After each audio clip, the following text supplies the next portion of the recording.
Assalamualaikum warahmatullahi wabarakatuh. Halo mahasiswa gaming semua, jumpa lagi dengan dosen gaming. Namun kali ini kita tidak akan membahas terkait dengan gaming karena kita akan fokus terhadap segmen perkuliahan.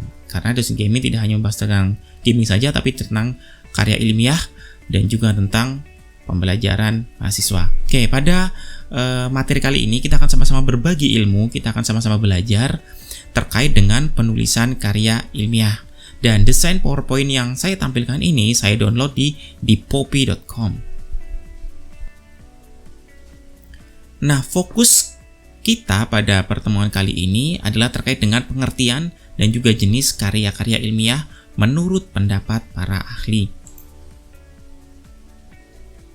Nah, sebelum kita masuk ke dalam pengertian karya ilmiah dan jenis-jenis karya ilmiah, akan saya jabarkan terlebih dahulu apa sajakah yang akan kita bahas pada pertemuan kali ini. Untuk yang pertama, ada pembukaan. Di sini akan kita bahas terkait dengan dasar dari karya-karya ilmiah. Oke, namun sebelumnya maaf ya kalau mungkin terdengar suara kresek-kresek sedikit karena saat saya tag video ini sedang posisinya hujan karena sekarang Semarang lagi sering-seringnya hujan. Oke, tapi semoga suaranya jelas ya. Yang kedua, kita akan bahas terkait dengan pengertian para ahli. Arti karya tulis ilmiah berdasarkan pendapat para ahli. Kemudian yang ketiga adalah jenis karya tulis, mengenal sifat karya ilmiah dan juga karya non-ilmiah. Kemudian yang keempat, bentuk karya ilmiah. Jenis-jenis karya ilmiah itu ada apa saja. Kemudian yang kelima ada bentuk karya non-ilmiah. Dan yang terakhir adalah tujuan dari karya ilmiah itu sendiri itu apa. Ya, kita masuk ke materi yang pertama terkait dengan pembukaan dasar dari karya ilmiah. Mudah kita pahami bersama bahwa kata dasar dari karya ilmiah yaitu karya dan juga ilmiah. Menurut KBBI, karya adalah hasil ciptaan yang bukan saduran ataupun tiruan ataupun hasil dari plagiasi orang lain atau karya dari orang lain. Sedangkan ilmiah menurut KBBI merupakan sesuatu yang bersifat ilmu ataupun ilmu pengetahuan ataupun memuat syarat kaidah ilmu pengetahuan. Sehingga karya ilmiah itu dapat kita simpulkan sebuah hasil cipta sendiri, originalitas sendiri yang memenuhi kaidah ilmu pengetahuan. Nah, sebuah karya ilmiah itu harus dapat dibuktikan dengan tulisan sehingga sering kita sebut sebagai karya tulis ilmiah. Oke, kita lanjut ke yang kedua. Pengertian karya tulis ilmiah. Yang pertama, menurut Syamsuddin tahun 94, karya tulis ilmiah adalah naskah yang membahas suatu masalah tertentu atas dasar konsepsi keilmuan tertentu dengan memilih metode penyajian tertentu secara utuh, teratur, dan juga konsisten. Nah, menurut Suharjono tahun 95, karya tulis ilmiah juga bisa diartikan suatu hasil produk manusia yang biasanya dalam bentuk tulisan yang didasarkan pada pengetahuan, sikap, dan cara berpikir keilmuan yang rasional dan dapat dibuktikan secara empiris. Nah, tidak perlu terlalu bingung terhadap pengertian para ahli, kita simpulkan saja di sini bahwa karya tulis ilmiah merupakan sebuah naskah hasil manusia yang didasarkan atas ilmu pengetahuan, sikap, dan cara berpikir keilmuan yang disajikan secara utuh, teratur, dan juga konsisten. Kemudian lanjut lagi, jenis-jenis karya tulis. Jadi, tadi kita sudah bahas tentang karya tulis ilmiah, tapi karya tulis ilmiah itu awalnya dari sebuah karya tulis. Nah, karya tulis dibagi menjadi dua, yaitu karya tulis yang ilmiah dan juga karya tulis non-ilmiah. Karya tulis ilmiah bersifat ilmu pengetahuan yang dapat dibuktikan secara nyata. Sedangkan karya tulis non-ilmiah merupakan suatu karya tulis yang sifatnya imajinatif, merupakan suatu imajinasi, pengalaman, dan tidak dapat dibuktikan kebenarannya, serta tidak berdasarkan ilmu pengetahuan. Seperti apa karya tulis ilmiah, seperti apa karya tulis non-ilmiah, kita akan bahas satu persatu. Nah, yang pertama karya tulis ilmiah. Ini adalah sifat-sifat atau ciri-ciri dari karya tulis ilmiah. Yang pertama ada netral. Sehingga dalam karya tulis ilmiah itu tidak boleh memihak kepada siapapun. Sehingga data yang dihasilkan itu diperoleh berdasarkan hasil penelitian yang real. Jadi tidak memihak siapapun dan apapun. Kemudian objektif. Data yang dihasilkan sifatnya itu sama oleh siapapun dan juga dimanapun. Jadi ketika di tempat ini diukur oleh peneliti hasilnya A, dilihat oleh orang lain di tempat lain pun hasilnya sama A, sehingga itulah sifat objektif.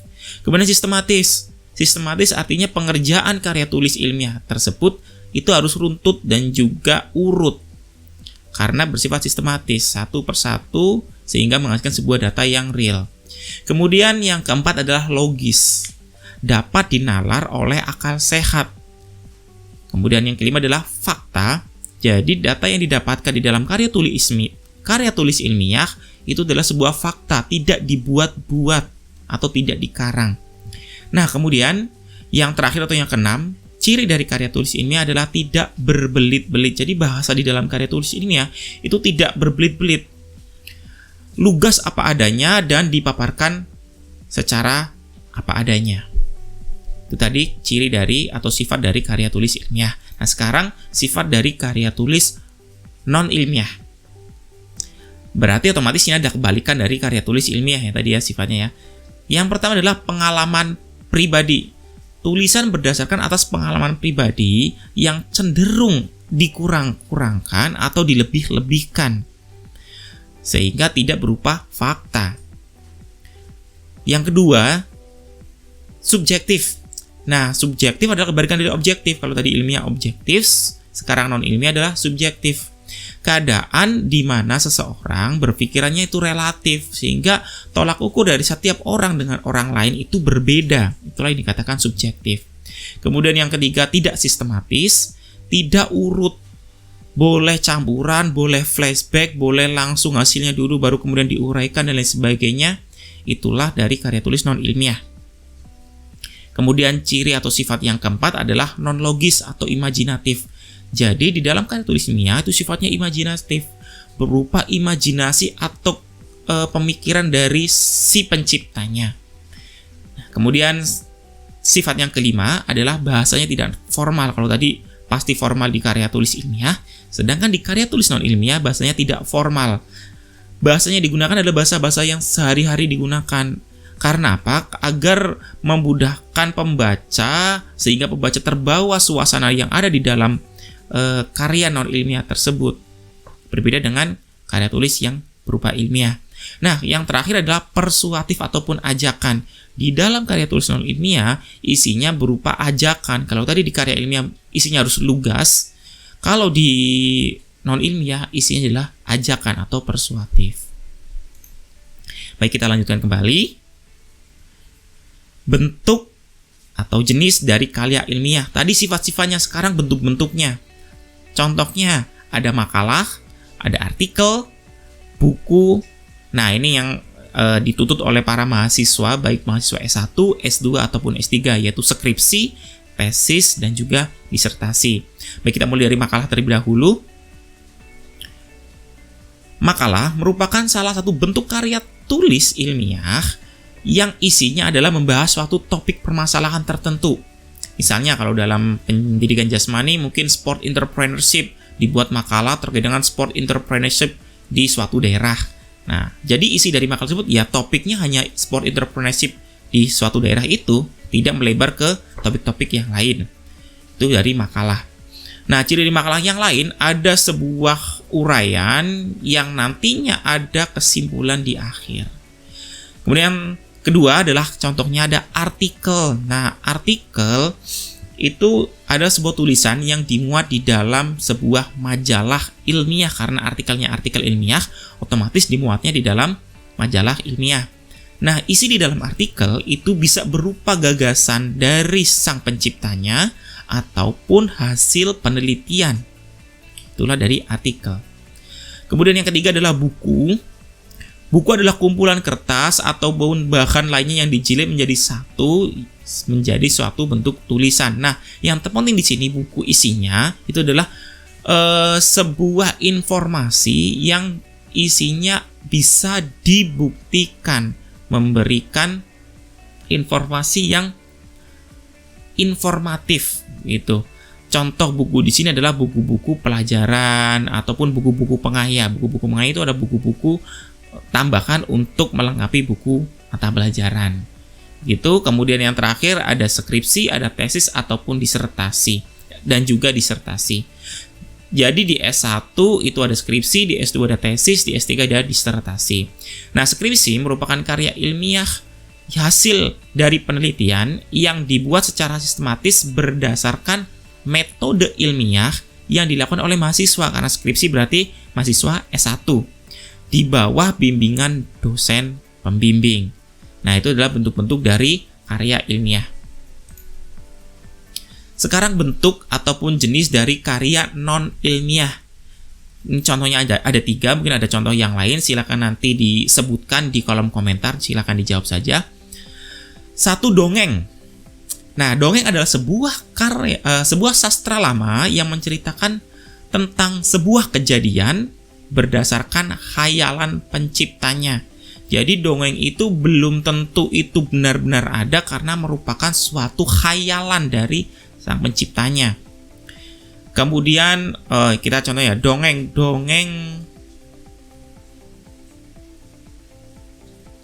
contohnya dongeng Tangkuban Perahu misalnya, ataupun dongeng Lutung Kasarung seperti gambar itu. Nah, jadi itu masih merupakan khayalan dari penciptanya yang belum bisa dibuktikan secara ilmiah ataupun secara ilmu pengetahuan.